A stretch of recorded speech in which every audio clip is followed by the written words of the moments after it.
जितने भी साथी वरिष्ठ नेतागण हमारे मंच पर मौजूद हैं उन सभी को प्रणाम करता हूं, और जितने बुजुर्ग, युवा, महिलाएं जितने भी मेरे सामने मौजूद हैं सभी कार्यकर्ताओं को दिल से प्रणाम करता हूं। अपनी बात शुरू करने से पहले ये जो हरियाणा में बदलाव की कोशिश हम कर रहे हैं, मैं हमेशा बोलता हूं कि ये हम किसी और के लिए नहीं कर रहे हैं।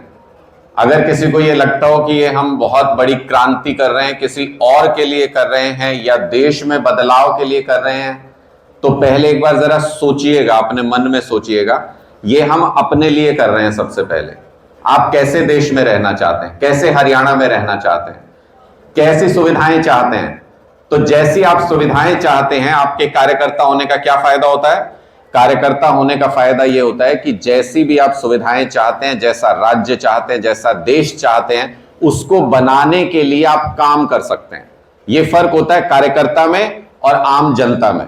आम जनता उसको बनाने के लिए जब आप उनके पास पहुंचेंगे तो सिर्फ वोट दे सकती है, लेकिन आपके पास ऐसी छूट है कार्यकर्ता के पास कि आप जैसा देश बनाना चाहते हैं, आप जैसा राज्य बनाना चाहते हैं, जो जो सुविधाएं जिस सरकार में देना चाहते हैं, उनको देने के लिए आप सीधे मेहनत कर सकते हैं। आपके हाथ में है वो चीज। इसलिए किसी भी पार्टी के लिए कार्यकर्ता बहुत अहम होते हैं, और हर कार्यकर्ता को यह समझना बहुत जरूरी होता है कि पार्टी की विचारधारा क्या है और पार्टी का एजेंडा क्या है, और इस वक्त पार्टी के मुद्दे क्या हैं, किन मुद्दों पर हम काम कर रहे हैं।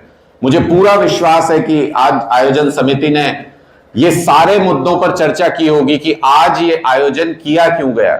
आज सब कार्यकर्ताओं को अगर यहां इकट्ठा किया गया है तो आगे की रूपरेखा क्या है, इसके बाद हम सब मिलजुल के कैसे काम करेंगे। किसी रैली की तरह ऐसा तो नहीं होगा कि आज सब लोग इकट्ठे हुए और उसके बाद जब अगला कार्यकर्ता सम्मेलन होगा तब तक किसी काम की हमारे पास रूपरेखा ना हो। ऐसा नहीं होना चाहिए। मेरी आयोजन कमेटी से रिक्वेस्ट है कि अगर अभी तक कोई प्रोग्राम नहीं दिया गया है, सभी कार्यकर्ताओं को बताया नहीं गया है, तो इसके बाद थोड़ी देर के लिए बैठें, मंथन करें। रेगुलर मीटिंग में यह होना चाहिए कि कार्यकर्ता आगे करेंगे क्या। इतने सारे कार्यकर्ता अपने पास हैं, पलवल में किसके पास जाएंगे, क्या करेंगे, क्या प्रोग्राम रखा है, कैसे मुद्दों को पहुंचाएंगे, और आज के दिन में जो मुद्दे हैं हमारे राज्य में, उनमें से कौन से ऐसे महत्वपूर्ण मुद्दे हैं और उन पर पार्टी की राय क्या है जो आपको जनता तक पहुंचानी है। मसलन मैं 2-3 बातें कहूंगा, उससे आप समझेंगे कि हमारा कहने का मतलब क्या। आपके सामने सवाल आता होगा, आप लोगों के बीच जब जाएंगे तो लोग आपसे पूछेंगे कि गुजरात में क्या मिला आपको। पूछेंगे नहीं पूछेंगे? हम सब ने कहा था ना कि सरकार बनाएंगे गुजरात में। लोग अब पूछते होंगे ना आपसे कि क्या हुआ, आप तो सरकार बनाने गए थे। तो आप लोग कार्यकर्ता हो, यह आपकी जिम्मेदारी। आपको उन लोगों को क्या बताना है? गुजरात में हमने 6 महीने मेहनत की, हमको 41 लाख लोगों ने वोट दिया। कितना? बोलो जोर से, कितना? 41 लाख कितने होते हैं अब उसका अंदाजा लगाइएगा। 6 महीने की मेहनत में गुजरात में हमें 41 लाख वोट मिले। हरियाणा के चुनाव में अभी 1.5 साल है, 1.5 साल यानी 3 गुना समय है गुजरात से। अगर इस 3 गुना समय में आपने सिर्फ 41 लाख लोगों को भी राजी कर लिया आम आदमी पार्टी को वोट देने के लिए, तो पूर्ण बहुमत की सरकार बनने से कोई नहीं रोक सकता 2024 में। इतने वोट होते हैं 41 लाख। आज मैं कहीं पढ़ रहा था, गोवा की पॉपुलेशन है 40 लाख, हमको गुजरात में 41 लाख वोट मिले। बहुत बड़ी बात होती है ये, 41 लाख लोगों का समर्थन।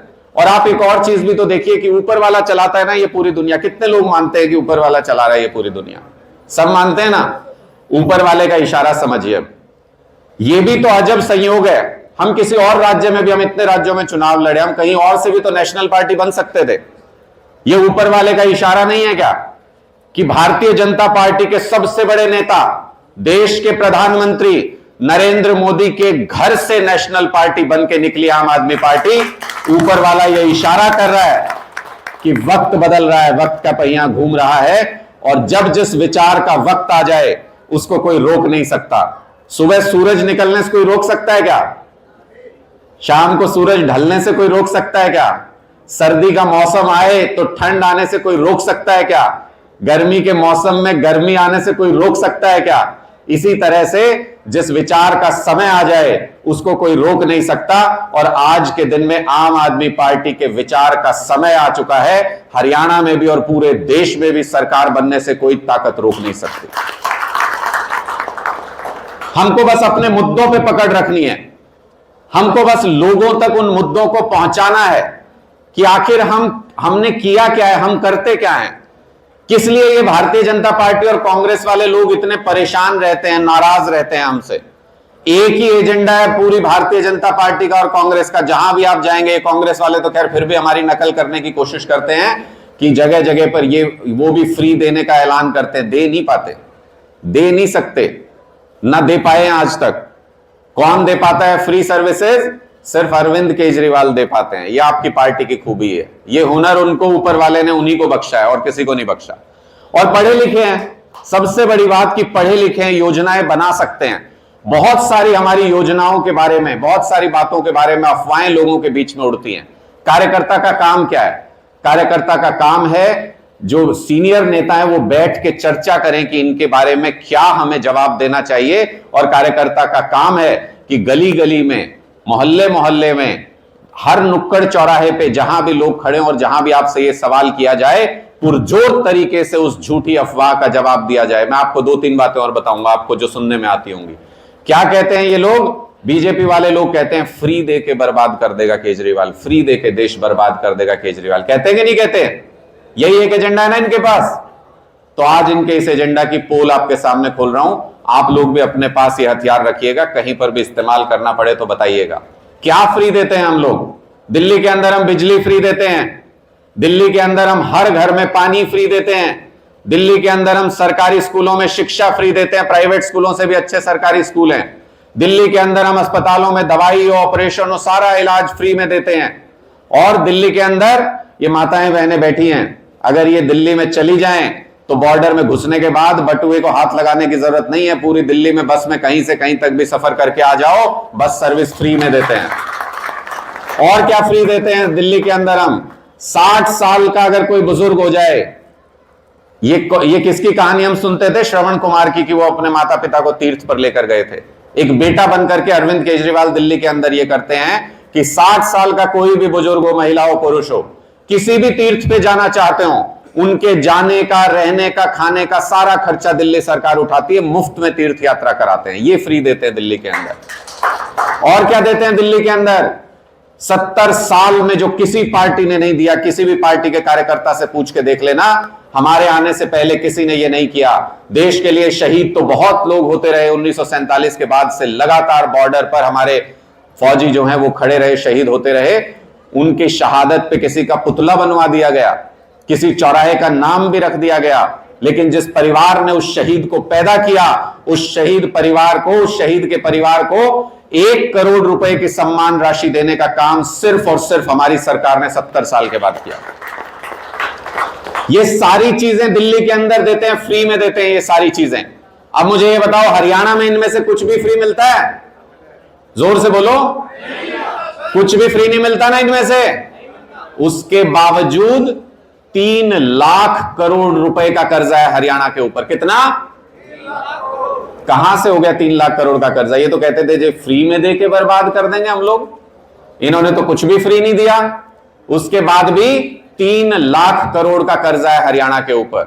पंजाब में 7-8 महीने पहले हमारी सरकार आई है, उससे पहले कांग्रेस वाले कुछ भी फ्री नहीं देते थे। 3.5 लाख करोड़ रुपए का कर्जा छोड़ के गए हैं पंजाब के ऊपर। कितना? जोर से बोलो। 3.5 लाख करोड़ का कर्जा छोड़ के गए। और हमने क्या किया? आते ही बिजली फ्री कर दी। 50 लाख लोगों की बिजली फ्री है पंजाब के अंदर। 50 लाख लोग उस सुविधा का फायदा उठाते हैं। लगभग 500 गांव में अस्पताल तैयार हो चुके हैं जहां पे इलाज, दवाइयां, सब कुछ फ्री मिलता है। वहां पर भी महिलाओं को 1000 रुपए महीना, 18 साल से ऊपर जो भी महिला होंगी उस स्कीम की भी अभी शुरुआत होने वाली है वहां पर। वहां भी शहीदों के परिवार को 1 करोड़ रुपए की सम्मान राशि मिलना शुरू हो गई। इस सब के बावजूद आपकी सरकार ने 1 नए पैसे का कर्जा पंजाब के अंदर नहीं लिया। 14,000 करोड़ रुपए का कर्जा चुका दिया जो कांग्रेस लेकर के गई थी। ये खूबियां हैं हमारी सरकार की। और ये सब कुछ सुविधाएं जो हरियाणा और पंजाब में 3 लाख 3.5 लाख करोड़ का कर्जा है, ये कोई भी सुविधा फ्री नहीं देते। ये सारी सुविधाएं दिल्ली के अंदर फ्री मिलती हैं। अंदाजा लगाओ कितना कर्जा है हमारे ऊपर दिल्ली के अंदर, कितना कर्जा है? जीरो कर्जा है। एक नए पैसे का कर्जा नहीं दिल्ली के ऊपर। प्रॉफिट की सरकार चलाते हैं दिल्ली के अंदर, सारी सुविधाएं फ्री देने के बाद भी। तो अगर दूसरी पार्टी के लोगों के पेट में दर्द हो कि ये फ्री में सुविधाएं देते हो, आप लोग फ्री में सुविधाएं देते हो, लोगों को बिगाड़ दोगे, तो क्या कहना है उनको? उनको ये कहना है कि जितना तुम्हारे पेट में दर्द होगा उतनी ज्यादा फ्री सुविधाएं देंगे लोगों के टैक्स के पैसे से। और कहां से आता है ये पैसा? किसी को ये वहम तो नहीं आप लोगों में से कि आप टैक्स नहीं देते? किसी को ये गलतफहमी तो नहीं है? सारे लोग टैक्स देते हो, जितने यहां पे बैठे हुए हैं सारे लोग। जो कुर्ता पहन रखा है टैक्स देके खरीदा है, मोबाइल हाथ में टैक्स देके खरीदा है, टोपी भी हमने जो आम आदमी पार्टी की पहनी है टैक्स देके खरीद रखी है, किसी के हाथ में ये घड़ी बंधी हुई है टैक्स देके खरीदी है। आप सोते वक्त भी टैक्स देते हो, आपकी बिजली चल रही होती है। आप जागते वक्त खाते हो ना, जब खाना खाते हो, ये इतनी निकम्मी सरकार है कि इसने आपके खाने के ऊपर भी टैक्स लगा दिया। आप जब खाना खाते हो तब भी टैक्स दे रहे होते हो। 24 घंटे टैक्स लेते हैं हमसे, और बदले में जब हमको सुविधाएं मिलने का वक्त आता है तो इन सारे लोगों के पेट में दर्द होता है। इसलिए हमको इनसे घबराना नहीं है, इस बात पे झुकना नहीं है। जितना इनके पेट में दर्द होगा उतनी ज्यादा फ्री सुविधाएं आम आदमी पार्टी की सरकार देगी। दिल्ली में भी देगी, पंजाब में भी देगी, और हरियाणा में आएंगे तो यहां पर भी देंगे। हरियाणा में कितनी देंगे? पंजाब के हिसाब से अगर देखो तो 2 महीने का बिल आता है हरियाणा में बिजली का, 600 यूनिट यहां पे भी फ्री देंगे। और हमने तो हरियाणा में सुविधाओं का स्वाद चखाना शुरू भी कर दिया है लोगों को। कैसे? डीटीसी की बस चलाई है हमने। पहले इंटरस्टेट बस चलती थी, एनसीआर की बंद हो गई थी। अब हमने दोबारा से वो बस चलाई है दिल्ली से झज्जर के लिए। और कितना किराया लगता है उसमें माताओं का, बहनों का? इलेक्ट्रिक बस है, बिल्कुल नई बस चलाई है, और उसके अंदर माताओं बहनों का 0 किराया लगता है। यानी हरियाणा की माताएं बहनें भी अगर दिल्ली जाना हो तो 0 किराए में जा सकती है, मुफ्त में जा सकती हैं। तो ये सुविधाएं आगे आगे, दिल्ली की जो सुविधाएं हैं उनका दायरा बढ़ेगा। डीटीसी की बसों को हरियाणा सरकार ने आपत्ति जताई कि डीटीसी की बसों को मत भेजिए हरियाणा के अंदर। क्यों जताई आपत्ति? क्योंकि उनको लगा कि फ्री की सुविधाओं का लोगों को जायका पता चल जाएगा, लोगों को पता चल जाएगा कि मुफ्त सुविधाएं मिल सकती हैं और अच्छी क्वालिटी की मिल सकती हैं, इसलिए इनके पेट में दर्द हुआ। दूसरी बात ये क्या कहते हैं, इन्होंने हमारी बिजली स्कीम पे भी ये कहा दिल्ली में कि बिजली फ्री दे दे के ये बजट घाटे का ले आएंगे, ये बर्बाद करेंगे दिल्ली को। मैं आज आपको इकोनॉमिक्स समझा के जा रहा हूं, इनके समझ में नहीं आती। बीजेपी कांग्रेस वालों के अनपढ़ है ये सारे के सारे। अरविंद केजरीवाल जी को समझ में आती है, पढ़े लिखे हैं। हमारी सरकार दिल्ली में आने से पहले क्या होता था? हर साल 700-800 मेगावाट बिजली की डिमांड बढ़ जाती थी दिल्ली में, मतलब खपत बढ़ जाती थी इतनी ज्यादा। और उससे क्या होता था? इतनी बिजली पैदा करने के लिए आपको 15,000 करोड़ रुपए का इंफ्रास्ट्रक्चर खड़ा करना पड़ता था। 700-800 मेगावाट नई बिजली पैदा करोगे तो आपको कहीं बांध बनाने पड़ेंगे, कहीं बिजली पैदा करने का कारखाना लगाना पड़ेगा, उसके लिए कोयला इस्तेमाल होगा, उसके लिए और चीजें इस्तेमाल होंगी, स्टाफ लगेगा। इतना 15,000 करोड़ का खर्चा था। अरविंद जी ने क्या किया? पढ़े लिखे आदमी है, गणित समझ में आता है। उन्होंने कहा 200 यूनिट तक बिजली फ्री देंगे आपको। लोगों ने क्या किया? जिन गरीबों की 200 यूनिट, 210 यूनिट, 220 यूनिट आता था, वो 150 यूनिट पहुंचने के आसपास कहते हैं भाई एक पंखा बंद कर दे, बिजली थोड़ी कम इस्तेमाल करो, वेस्ट मत करो बिजली। उससे क्या हुआ? पिछले 8 साल के अंदर भी 700-800 मेगावाट खपत नहीं बढ़ी है, जितनी पहले 1 साल में बढ़ जाया करती थी। कितना पैसा बचाया हमने? कितना पैसा बचाया? 15,000 करोड़ रुपए सालाना के हिसाब से 8 साल का हिसाब लगा लीजिए कितना पैसा हमने बचाया। और उस हिसाब से अगर देखें हमने खर्च कितना किया, 2,000 करोड़ रुपए लगते हैं बिजली की सब्सिडी में। उस हिसाब से देखो तो 15, 20, 25, 30,000 करोड़ खर्च हो गया होगा। 70-80 हजार करोड़ का मुनाफा कमाया अरविंद केजरीवाल जी ने बिजली बचा के।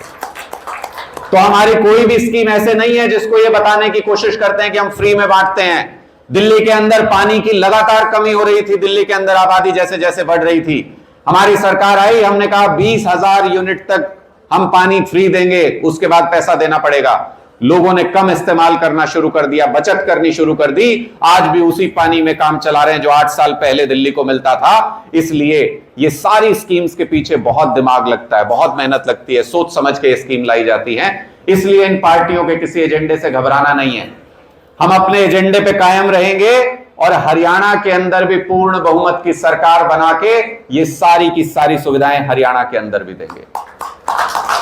आप लोगों को एक चीज पता है, हमारे बुजुर्ग भी बैठे हैं कई सारे, बचपन में जब जाते होंगे स्कूल में, इनकी किताबों में लिखा होता था कि भारत एक विकासशील देश है, विकसित देश बनेगा। लिखा होता था, नहीं होता था? कोई बुजुर्ग बताओ, लिखा होता था, नहीं होता था? आजादी के बाद जब हमें पढ़ाया जाता तो क्या कहते थे? भारत एक विकासशील देश है, विकसित देश बनेगा। फिर हमारी बारी आई, हमारी जनरेशन ने भी बचपन में यही पढ़ा स्कूलों में कि भारत एक विकासशील देश है और विकसित देश बनेगा। बदनसीबी देखिए हम लोगों की कि आज मेरे बच्चे स्कूल जाते हैं, उनकी किताबों में भी यही लिखा है कि भारत एक विकासशील देश है, विकसित देश बनेगा। कब बनेगा? कब बनेगा भारत विकसित देश? जैसे ये पार्टियां बीजेपी और कांग्रेस चलाना चाहती हैं, इस हिसाब से हमारा देश विकसित देश नहीं बन सकता। विकसित देश के लिए क्या चाहिए होता है और क्या होता है विकसित देशों में? आपके कोई जानकार विदेश में हो, किसी विदेश से आए व्यक्ति से कभी मिले तो पूछना, वहां शिक्षा मुफ्त होती है, वहां पे मूलभूत सुविधाएं मुफ्त होती हैं। वहां अगर आप किसी को रोजगार नहीं दे सकते तो बेरोजगारी भत्ता देना पड़ता है ताकि उसकी जिंदगी सुचारू तरीके से चलती रहे। ये सब सरकार की जिम्मेदारी होती है वहां पर। वही काम हम हिंदुस्तान में कर रहे हैं तो इनके पेट में दर्द होता है कि क्यों कर रहे हो, ये काम क्यों कर रहे हो? भारत को विकसित देश नहीं बनना चाहिए। ये लोग देश के खिलाफ काम कर रहे हैं। अगर हमको देश को विकसित देश बनाना है, भारत को एक विकसित देश बनाना है, तो अरविंद केजरीवाल जी के फॉर्मूले से ही वो विकसित देश बन सकता है। तो अगर कोई आपको देशभक्ति भी सिखाने आए, एक पार्टी वाले आते हैं हमेशा सिखाने के लिए, अगर कोई आपको देशभक्ति, राष्ट्रभक्ति भी सिखाने आए तो उसको ये कहना कि तुम्हारी औकात नहीं कि तुम भारत को विकसित देश बना सको। आम आदमी पार्टी के फॉर्मूले पे चल के, हम लोगों के तरीके से काम करके भारत बहुत जल्द विकसित देश बनने वाला है, ये उस पार्टी के लोगों को बताना। ये मेहनत हमको करनी है, गांव गांव जाके, गली गली जाके लोगों को बताना है, उनको समझाना है कि किस तरीके से हमारी जो नीतियां हैं उन पर चल करके देश आगे बढ़ सकता है, देश तरक्की कर सकता है। और ये जब आप जन जन को बताएंगे तो एक के बाद एक, एक के बाद एक के बाद एक लोग आपके साथ जुड़ते चले जाएंगे। एक बहुत बड़ा काफिला बनेगा। और हरियाणा के अंदर मैं उम्मीद करता हूं कि 2024 में, हमारी आदत नहीं है सिर्फ बहुमत लेके सरकार बनाने की, हमारी आदत नहीं है। हम क्या करते हैं? हम सूपड़ा साफ करते हैं विरोधियों का, सूपड़ा साफ। हरियाणा के अंदर भी मुझे ऐसी उम्मीद है। अब जहां जहां जो भी चुनाव हो रहे हैं, हम लगातार देखते हैं लोगों के वोट बढ़ते जा रहे हैं, रुझान बढ़ते जा रहे हैं, जबकि हमने अभी हरियाणा के अभियान की ठीक तरीके से शुरुआत भी नहीं की है। एक कार्यकर्ता होने के नाते अगर आप घर घर जाकर के इस मैसेज को पहुंचाएंगे, लोगों को ये बातें समझाएंगे, तो वो दिन बहुत दूर नहीं जब दिल्ली की 90 सीटों में से मेरा अपना ऐसा अनुमान है कि हम 87 का जो पुराना रिकॉर्ड है उसको भी तोड़ेंगे हरियाणा के अंदर। आप सब लोगों से यही गुजारिश करते हुए अपनी वाणी को विराम देता हूं। कार्यकर्ता एक बहुत महत्वपूर्ण कड़ी होता है पार्टी के अंदर। आप लोगों के ऊपर ये पूरी पार्टी टिकी हुई है। अगर आप चाहेंगे तो ये पार्टी बहुत आगे जा सकती है, और अगर आप कमजोर पड़ेंगे तो पार्टी भी कमजोर हो जाएगी। इसलिए पूरी ताकत के साथ एक बार मुट्ठी बंद कीजिए ऐसे, सारे साथी पीछे तक। भारत माता की, भारत माता की, इंकलाब, इंकलाब। बहुत बहुत शुक्रिया आप सभी का। नीचे जो आप देख रहे हैं YouTube चैनल, इसको आप लाइक करें, सब्सक्राइब करें, कमेंट बॉक्स में जाकर एक प्रतिक्रिया अवश्य दें और इस लिंक को आप ज़्यादा से ज़्यादा शेयर भी कर दीजिए। वोकल फॉर लोकल के लिए आपका इतना सहयोग हमें चाहिए। धन्यवाद। जय हिंद, जय भारत।